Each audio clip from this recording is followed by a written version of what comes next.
자, 첫 번째를 보시면 김춘세 꽃 너무 유명합니다. 39쪽이에요. 근데 김춘세 꽃이 나오면 장정일의 라디오와 같이 사랑을 끄고 켤 수 있다면이 안 나올 수가 없어요. 이 작품하고 표현이 완전 유사합니다. 근데 주제는 달라요. 주제는 뭐가 다르냐면 우리는 다 누군가의 의미 있는 존재가 되고 싶어해. 의미 있는 존재가 되고 진정한 인간관계를 맺고 싶어 하는 게 꽃이에요. 그래서 김춘세 꽃에서는 의미 있는 존재와 진정한 관계를 위해서는 이름을 불러주면 된다 라고 얘기를 했거든. 누군가가 나의 이름을 불러주고 그도 나의 이름을 불러주면 우리는 서로 의미 있는 관계가 될 수 있다. 잊혀지지 않는 하나의 눈짓, 의미 있는 존재, 진정한 관계가 되고 싶다가 김춘수의 꽃이라며, 요걸 다시 재창작했을 때 장정일 씨는 라디오가 있어요. 라디오 버튼을 눌렀다 껐다 하는 거는 어렵지가 않습니다. 이렇게 사랑을 쉽게 시작하고 쉽게 헤어지는 요즘 세태 풍자. 내가 얘기했잖아. 요즘 애들은 한 달을 안 넘기더라고. 맨날 바뀌어, 남친 여친이. 그래서 1주년이 굉장히 막 옛날로 치면 결혼 20주년 30주년인 것처럼 1주년 기념을 굉장히 크게 의미를 부여하더라고. 근데 1주년 가는 커플 거의 못 봤거든요. 그런 것처럼 며칠 만에 잠깐 만나고 헤어지고, 심지어 만나지도 않았어. SNS 상에서만 사귀었던 애들도 너무 많더라고. 애들이 자꾸 와서 얘기를 해주니까 아, 요즘 아이들의 풍속도가 많이 바뀌었구나, 너무 많이 실감하는데, 그 이전부터도 이미 인스턴트식으로 편리하게 사랑에 빠지고 헤어지는 요즘 세태를 풍자하는 이야기는 굉장히 많았거든요. 그거를 풍자했던, 세태를 반영했던 대표적인 시라고 볼 수 있습니다. 이 시를 먼저 하고 그 다음에 이 시하고 어느 점이 닮았는지 틀리는지 그거를 분석하도록 하겠습니다. 39쪽 볼게요. 1년 보세요. 자, 내가 그의 이름을 불러주기 전에는, 자, 나는 화자가 되겠고요. 누군가를 인식하는 주체가 되겠습니다. 그의 이름을 불러주기 전에다 동그라미 치세요. 그는 다만 하나의 몸짓에 지나지 않았다. 몸짓, 세모치세요. 나는 지금 의미 있는 존재가 되고 싶다고 했습니다. 이름을 부르기 전이라고 했으니까 이름을 부르기 전에 그는 뭐예요? 의미 없는 존재였어. 의미 없는 존재를 뭐라고 표현한 거예요? 몸짓이라고 표현한 거예요. 오늘 중요한 포인트. 두 작품 모두 추상적인 관념을 얘기하기 위해서 구체적인 사물을 가지고 왔다는 거. 이 선생님 엄청 많이 얘기했습니다. 문학에서 추상적으로 이야기하려고 하는 사랑, 의미 있는 존재, 존재의 본질, 이런 것들을 구체적인 사물로 어떻게 표현했냐. 하나는 꽃으로, 하나는 라디오로 표현을 했어요. 동짓달 기나긴 밤, 황제이 시조할 때도 했습니다. 추상적인 세월의 흐름을 꽃이 피고 지는 걸로 표현한다든지, 아니면 시간을 싹둑 잘라서 싹둑 갖다 붙인다든지, 이거 되게 중요하다. 그래서 첫 번째는 의미 없는 존재, 몸짓에다가 표현을 했어요. 세모 치시고, 내가 그의 이름을 불러주었을 때, 줄쳐, 이름을 불러주었을 때, 줄 치시고, 그는 나에게로 와서 꽃이 되었다. 꽃 동그라미 치시고, 자, 몸짓과 꽃은 서로 뭐야? 반대. 서로 대비되는 소재, 상반된 소재. 몸짓과 꽃, 요거는 의미 있는 존재, 요거는 의미 없는 존재. 그래서 요거 둘은 서로 대비되는 소재가 되겠습니다. 근데 의미 없는 몸짓이 의미 있는 꽃이 되기 위해서 우리가 해야 하는 건 뭐라고 그랬어요? 이름을 불러주었을 때. 옆에다 적으세요. 의미를 부여하는 행위. 의미를 부여하는 행위. 이름을 부른다는 것은 의미를 부여하는 행위가 됩니다. 길을 가다가 아는 사람을 만났어요. 이름을 부르죠? 우리는 서로 의미가 있는 존재에게 이름을 부르게 되어 있습니다. 자, 그래서 꽃이 되었고요. 내가 그의 이름을 불러준 것처럼 나의 이 빛깔과 향기에 알맞는 줄 치세요. 나의 빛깔과 향기, 줄쳐. 모든 존재는 다 각각의 그 존재만의 본질이 있어요. 그러니까 이름을 부를 때 그냥 이름이 아니라 그의 나의 빛깔과 향기에 맞는 이름, 나의 존재의 본질에 맞는 나의 이름을 불러주는 순간 너와 나는 어떤 관계가 되는 거야? 의미 있는 관계가 되는 거야. 나의 이 존재와 본질, 추상적이잖아요. 빛깔과 향기에 알맞는 나의 이름. 너도 나도 의미 있는 존재가 되기 위해서는 나의 존재의 본질을 알아주는 사람이 나의 이름을 불러줄 거예요. 나도 너도 이름을 서로 부른다는 건 우리 모두가 의미 있는 존재가 되었다는 뜻이야. 나도 그렇게 되고 싶다. 너도 그렇게 되고 싶다. 우리 모두 되고 싶다. 그래서 의미가 점점점 커지는 점층법도 쓰인 거야. 전체적으로. 자, 우리는 이름을 불러주었을 때 그가 나에게로 와서 누군가가 나의 이름을 불러주기를 바란다는 것은 그에게로 가서 나도 줄쳐. 나도 그의 꽃이 되고 싶다. 그의 꽃이 된다는 것은 내가 그에게 의미 있는 존재가 되었다는 거야. 의미 있는 존재가 되고 싶은 소망. 되고 싶다. 뭐뭐고 싶다. 소망이에요. 우리들은 모두 자 나도 얘기했고 너도 얘기했고 우리까지 나갔으니까 1년에서 마지막 년까지 쭉 의미가 어떻게 되고 있어요? 점층적으로 확대되고 있어. 시상 전개 점층적으로 시상이 확대되고 있다. 자, 우리는 모두 무엇이 되고 싶다. 무엇 동그라미 치세요. 그래서 무엇과 같은 의미는 뭐가 있다? 꽃이 있다. 무엇 꽃과 반대되는 의미는 뭐가 있다? 몸짓이 있다. 너는 나에게 나는 너에게 잊혀지지 않는 하나의 눈짓이 되고 싶다. 우리 모두 의미 있는 존재가 되고 싶다. 끝났습니다. 단축키.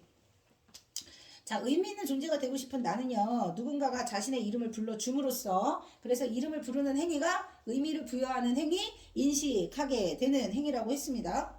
의미 있는 존재가 되고 싶은 소망을 드러냈고요. 두 번째, 존재의 의미를 나타내는 시어. 존재의 의미 동그라미 치세요.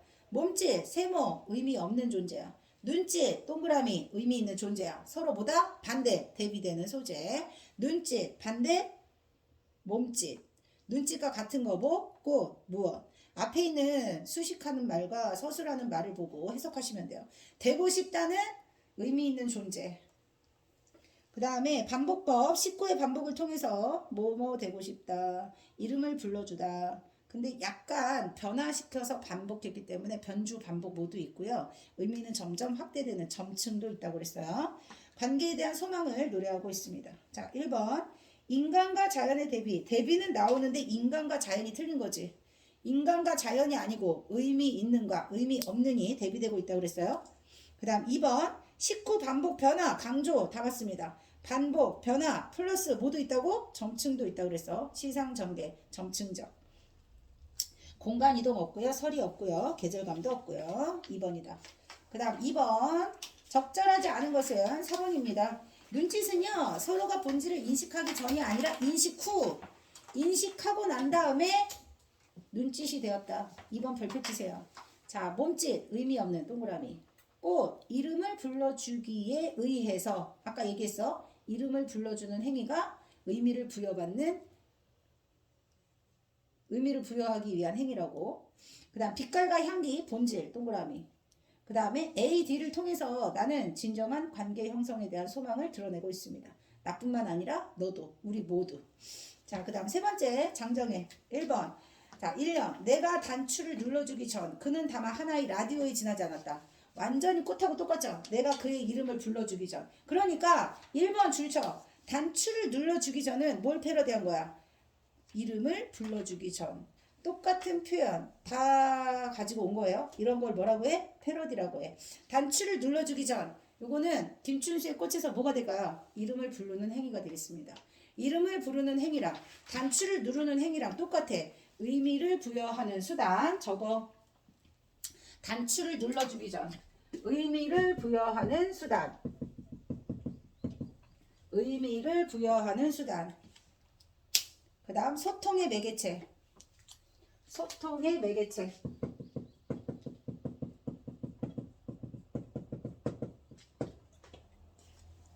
그는 다만 하나의 라디오에 지나지 않았다. 라디오 세모쳐. 꽃에서 뭐에 해당할까요? 몸짓. 몸짓. 라디오는 몸짓. 그는 다만 하나의 몸짓에 지나지 않았다. 라디오에 지나지 않았다. 뭘까요? 의미 없는 존재. 의미 없는 존재.